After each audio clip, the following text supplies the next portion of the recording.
The early, cool, calm morning was fresh and quiet. Then a sweet sound came from the trees in the forest.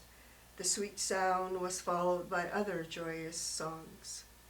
Clay Woman sat on a large, smooth boulder, the color of red clay.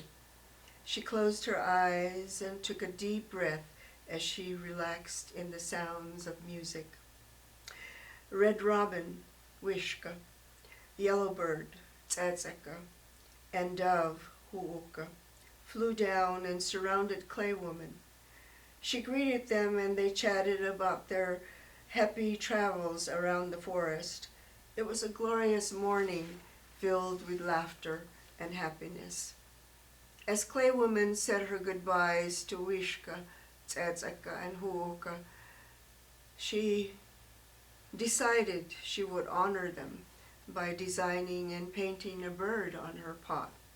As Clay Woman did this, the spirits of birds flew to the north, west, south, and to the east. The spirits of the birds became an image in the minds and hearts of potters all over the world. All kinds of birds are now painted on water jars, bowls, seed pots, jugs, cups, and plates. Clay Woman gave thanks to the Creator and prayed that generations to come will continue to honor her through pottery, spiritually, respectfully, and with dignity. That's my little story.